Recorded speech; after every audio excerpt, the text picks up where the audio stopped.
Pessoal, e o Botafogo que venceu ontem pela 7ª vez consecutiva o time do Fluminense. Já virou freguês esse time do Fluminense.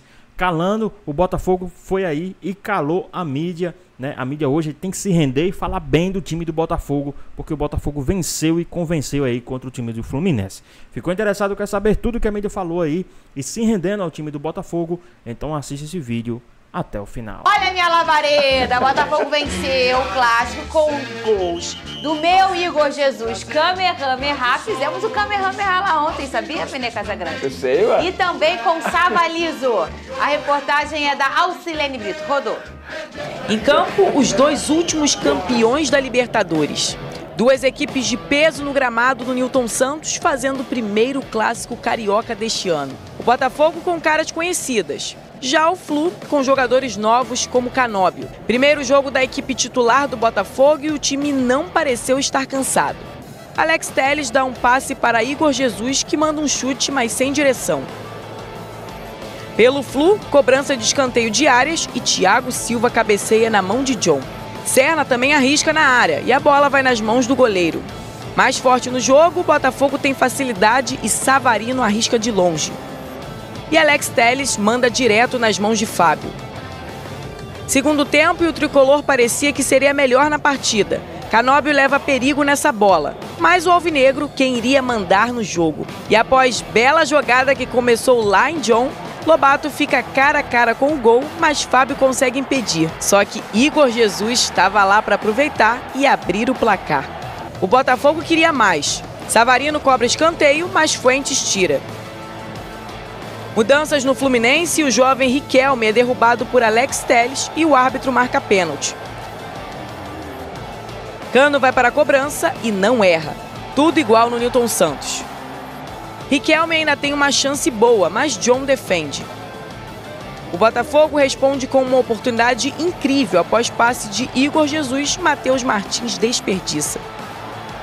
Mas se o empate saiu de pênalti, a virada alvinegra também sairia.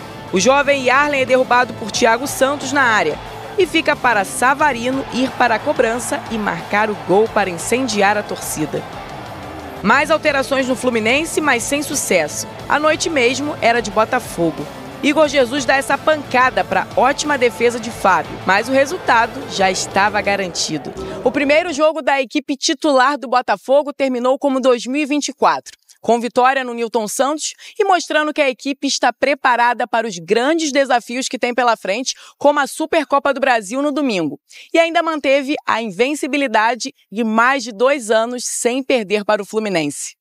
Agora o foco é a missão de domingo para, quem sabe, o primeiro título do Alvinegro no ano. O Botafogo sempre vai brigar, vai lutar, vai trabalhar e para ganhar. Somos time que gostamos de ganhar, então a gente sempre vai brigar por isso. É Kamehameha! É Kamehameha! É Kamehameha! Eu tô sem meu óculos. Tô na torcida pra usá-lo. Mais vezes. Espero que você não use na segunda. Olha! Já tem gente com medo, Fernanda. Não, eu tenho certeza. Será que ele tá com medo? Ontem ele viu a apresentação do Botafogo sem o carroceiro, mas que virou uma carruagem, e ele tá preocupado. Essa resenha me pegou, cara. Isso não é uma carroça, velho. Isso é uma carruagem inteira. Isso é Botafogo, rapaz. Olha aqui. A diferença é o adversário, Pedro. Ah, pode ser. Aí é uma outra história. Aí é uma outra você história. Tá querendo me... Nós temos o Felipe Guardiola. Eu gosto assim, eu gosto. Enlouqueceu ele. Eu gosto. Eu gosto desse jeitinho que ele faz. Eu gosto. Não, a responsabilidade é sua. Ué? Atual campeão da Liberta, atual campeão brasileiro, ganhou o primeiro clássico em 2025. Foi isso que ele falou na minha ausência? Abre aspas, o Flamengo é o grande favorito. Fecha Várias aspas. vezes ele disse, eu recebi os cortes. Eu tenho os meus amigos que estão do outro lado da tela e nas minhas férias, teve um dia... Lá em Maricá, tu passou as férias? Teve um dia que eu tava na minha paz, das minhas férias, e aí meu celular começou a pli, parecia o alerta da chuva, só que era pli, pli, pli. Eu falei, gente, o que tá acontecendo? O povo me marcando, o povo me marcando, o povo me marcando. Eu, gente, olha, olhei a hora, aí eu falei, lá no Brasil, 1h30, Esses danados estão falando alguma coisa de mim. Aí mandei mensagem, aí o rapaz foi e mandou um vídeo desse engraçadinho aqui falando: Fernanda passando as férias em Maricá. Olha só. Eu te vinguei ontem. Hã? Te vinguei ontem. Você me vingou, né? Cadê o trechinho da risadinha dele? Eu gosto. Cadê? Bota aí. De quem? De vocês. Tem Botafogo e Fluminense no estádio Newton Santos, o clássico vovô. A cavalaria do fogão tá de volta. Que cavalaria, O problema é que não tem ninguém pra levar a carruagem, né? Você perguntou? Só tem a cavalaria. Cavalaria? O cavalaria não saiu. Cadê a cavalaria? O carroceiro não chegou ainda. O carroceiro foi embora. Faz isso, pode fazer. Viu? Eu já li, ó, plena. Falei, pode fazer. Agora, vamos falar sério nesse programa, Lucas Pedrosa. Olhar o lado do fogão, o lado do Flusão. Começando pelo lado do Botafogo, que venceu. A gente olha um Botafogo que, obviamente, ainda tem o seu repertório. Óbvio que sobra o lastro que fica do antigo treinador, de um ano muito vitorioso, de um time com muita qualidade, peças com muita técnica. E aí a gente vê os jogadores que estão substituindo se encaixando. E aí a gente se destaca aqui uma boa partida do Lucas Alter ontem, o Lucas Pedrosa. Fez uma partida segura. O menino Lobato também, que começou por ali, também faz uma... Inclusive participa do gol, né? Exatamente, ô Pedrosa. Sem dúvida. Acho que o Botafogo ainda tem a memória de tudo que foi construído em 2024. Logicamente também. E eu quero valorizar bastante, Fernanda, porque assim, o Fluminense não só tinha uma preparação antes, como ele foi com o time todo titular. O principal time, com o Hércules, com o Canobi, que são reforços, com o Thiago Silva jogando na zaga, o John Arias também pronto para jogar, e o Botafogo mesmo assim conseguiu vencer o Fluminense. Sem técnico, com esses mesmos jogadores. Aliás, essa jogada aí do gol foi uma jogada belíssima, uma transição rápida, e que o Savarino dá um passe absurdo pro Rafael Lobato, e o Igor Jesus acaba tendo um faro de gol ali para conferir o rebote. Mas assim, o Botafogo ontem fez uma partida bem segura. É lógico que depois do gol de empate do Fluminense, o Fluminense até teve uma oportunidade de virar a partida com o chute do Hércules na trave, mas de forma geral tem que destacar o Lucas Alter, tem que destacar o Savarino. Cara, eu sou muito fã do Savarino, cara. Também. O Savarino joga muito futebol, não é pouco não, cara. É o melhor custo-benefício do futebol brasileiro, se bobear dos últimos 10 anos. Esse cara custou 13 milhões de reais pro Botafogo. Ele valeria 13 milhões de euros, mas ele custou 13 milhões de reais pro Botafogo. Então, assim, uma partida muito segura do Botafogo. O jogo melhorou bastante no segundo tempo. Eu acho que o segundo tempo foi muito melhor do que o primeiro. Naturalmente, as equipes se estudaram na primeira etapa. Vale destacar também o garoto Riquelme, que entrou muito bem com a camisa do Fluminense, mas o Botafogo mais uma vez se mostrou seguro e se mostrou, mesmo sem treinador, um time mais pronto do que o Fluminense. Mano Menezes está devendo e muito, na minha visão. Ô, Vene Casagrande, e as mudanças do Carlos, o treinador interino do Botafogo, foi um 6 por meia dúzia, né? Ele trocou posição por posição, menino por menino.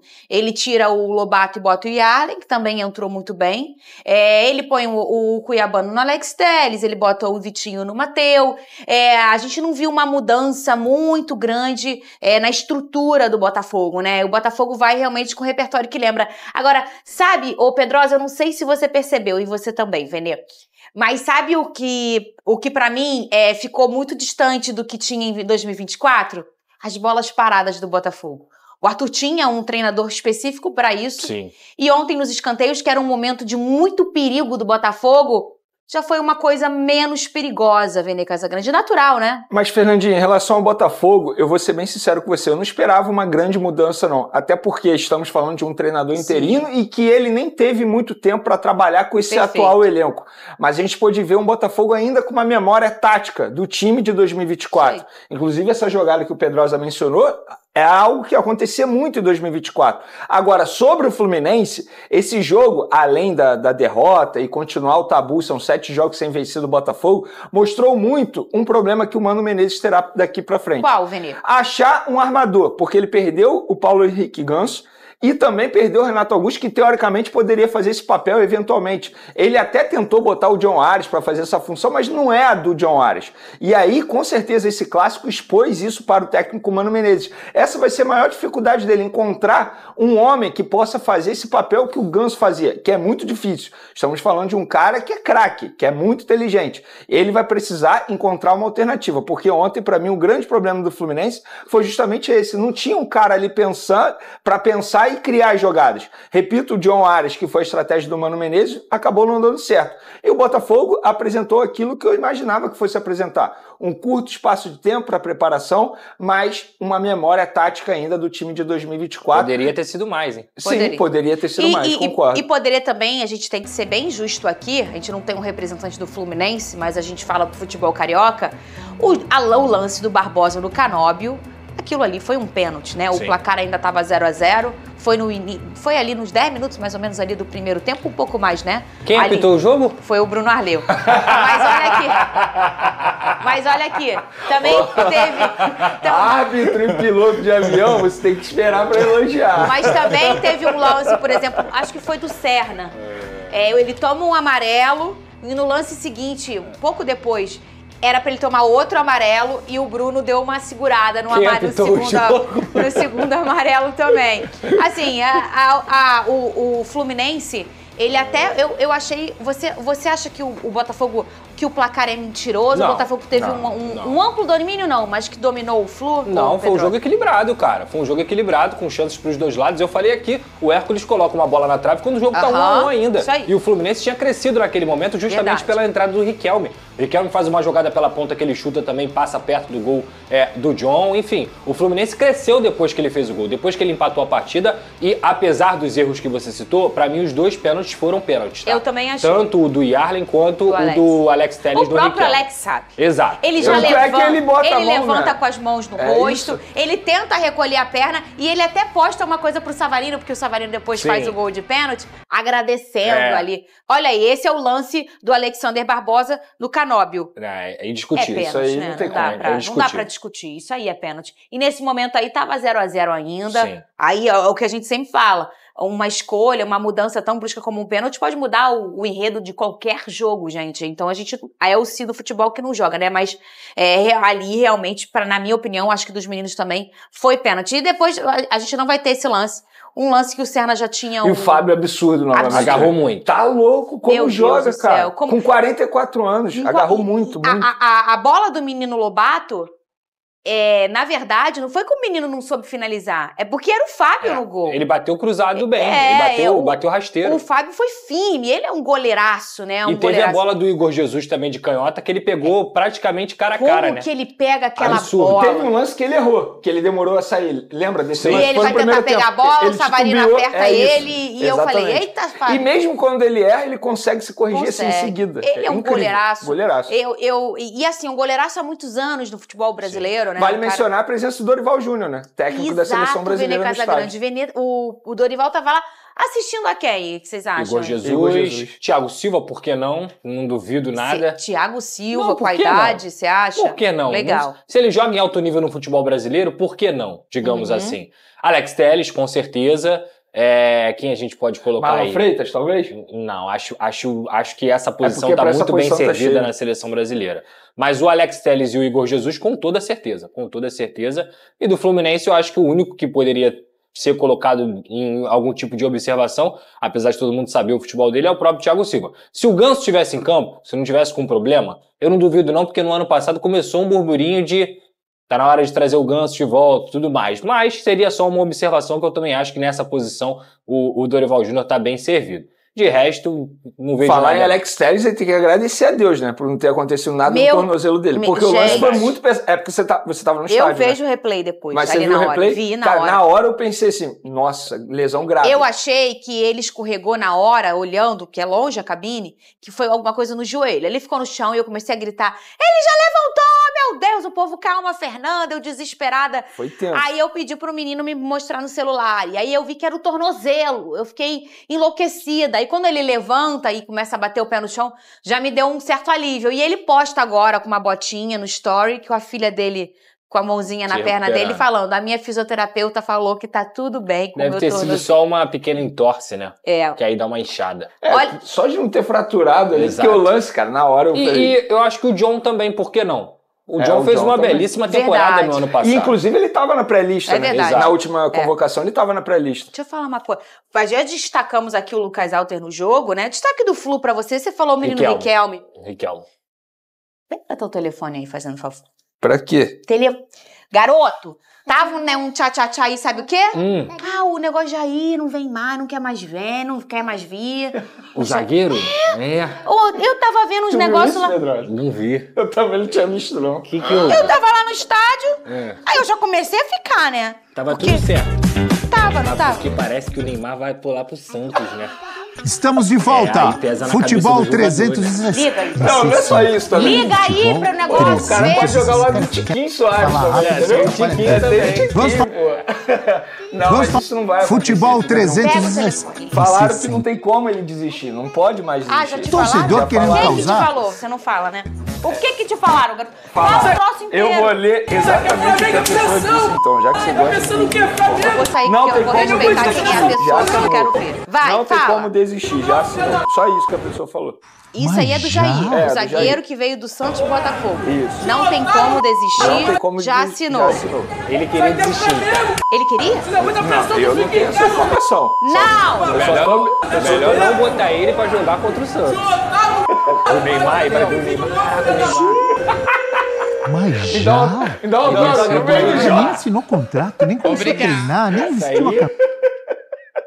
Olha, segundo o Fogão... Mas tá tudo certo, né? Tá tudo certo. Segundo o Fogão Net, o Botafogo tá tentando a contratação do atacante Juan Cruz. Ele jogou recentemente... Pressão. As imagens lá, eu acho jogou, que não deu atenção pro torcedor. Ele passou recentemente. Com o cachorro, agora que eu vi. Ele só jogou 2 jogos pelo Vasco. Quem é esse? Com a família, não tá? Eu vou ser honesto com você. Eu seria injusto com o jogador se eu fosse avaliar ele pela deu nem um passagem que ele teve no tchauzinho, Vasco. Danilo. Foram só 2 jogos. Não dá nem pra dizer se foi bom. 2 jogos. Porque naquela época o titular era o Pedro Raul. E o Pedro Raul era o 9, queria jogar todos os jogos, até pela desconfiança que a torcida tinha em cima dele. Quem trouxe esse jogador foi o Paulo Brax, que hoje tá trabalhando no Atlético Mineiro. Esse jogador era do Santos, até falando do Santos, ele era do Santos. Sempre foi tido como uma joia lá no Santos, mas não despontou. E aí o Vasco foi buscar ele para ser o centroavante reserva. Jogou 2 jogos e os 2 jogos que ele jogou, ele não fez absolutamente nada. Na minha humilde visão, ele foi lá pro Ludogorets, que é o time que tava o Nonato, se eu não me engano, o Eric Marcos, que era do Vasco. Eu vou ligar pro Emerson Rodrigues tá indo pra lá. Olha, Fernanda, eu vou ser honesto com você. Eu acho que não é jogador pro nível do Botafogo. A não ser que ele tenha tido uma evolução de um nível vertiginoso lá. Que ele tenha virado um jogador espetacular. Eu não acho que esse jogador é jogador pro nível do Botafogo. Pro que o Botafogo pede hoje, tá? Essa é a minha humilde visão. Pois bem, pessoal, tá em mais um vídeo, né? O Botafogo que ontem venceu o time do Fluminense com gol de Savarino, né? E também de Igor Jesus, né? Foi invertido, o Igor Jesus fez primeiro e depois o Savarino fez o gol de pênalti. Venceu aí o time do Fluminense por 2-1, né? O Botafogo mostra, algumas manchetes de hoje são bem interessantes porque contradizem com o que, né, a mídia estava falando ontem, né? A mídia estava falando ontem que o Botafogo, né, devido a estar sem técnico, ninguém viu como é que o Botafogo estava jogando, não sei o que, tal e aquilo, né? Ia perder para o time do Fluminense. Grande parte da mídia não estava dando aí favoritismo para o time do Botafogo. Mesmo o Botafogo jogando em casa, no tapetinho, diante da sua torcida, né? Por mais que tivesse chuva, o Botafogo foi lá e mostrou que a mídia está totalmente equivocada quando se fala do time do Botafogo. A mídia tem que dar o braço a torcer e falar que o time do Botafogo é sim hoje um time a ser batido. E uma manchete está aí na ESPN, Botafogo mostra força na estreia dos titulares. Glorioso chega à 7ª vitória seguida no clássico contra o time do Fluminense. Lógico, Fluminense é freguês, né? 7 vitórias consecutivas já é freguesia. Fluminense é freguês, só que primeiro jogo do time titular, a estreia do time titular, ninguém tinha visto esse time titular jogar e jogou logo contra o freguês e a vitória é garantida, né? 7 jogos e 7 vitórias, não teve um empate, 7 vitórias seguidas do time do Botafogo contra o time do Fluminense. Então isso aí já é freguesia, né? E hoje a mídia tem sim que dar o braço a torcer e falar bem do time do Botafogo. A mídia tem que dar o braço a torcer e dizer que o time do Botafogo é o time a ser batido. E lembrando que o Botafogo já está se preparando para jogar domingo contra o time do Flamengo, e o Flamengo abra o olho, tá? Que nos últimos 2 jogos, 2 vitórias do time do Botafogo. Nos últimos 2 jogos são 6-1. O placar agregado dos jogos contra o Flamengo, nos últimos 2 jogos do Botafogo, são 6-1. O Botafogo está com uma larga vantagem em cima do time do Flamengo. E o que é que vocês acham? Qual o seu palpite? Qual o seu placar para esse jogo de domingo na final da Supercopa do Brasil? Deixa aqui nos comentários, queremos saber a sua opinião. Espero que vocês tenham gostado do vídeo. Deixe seu like, comente aqui embaixo, ative o sininho de notificações. E se for novo aqui no canal, já se inscreve para não perder os próximos vídeos. Tamo junto, é nóis e até a próxima. Fui!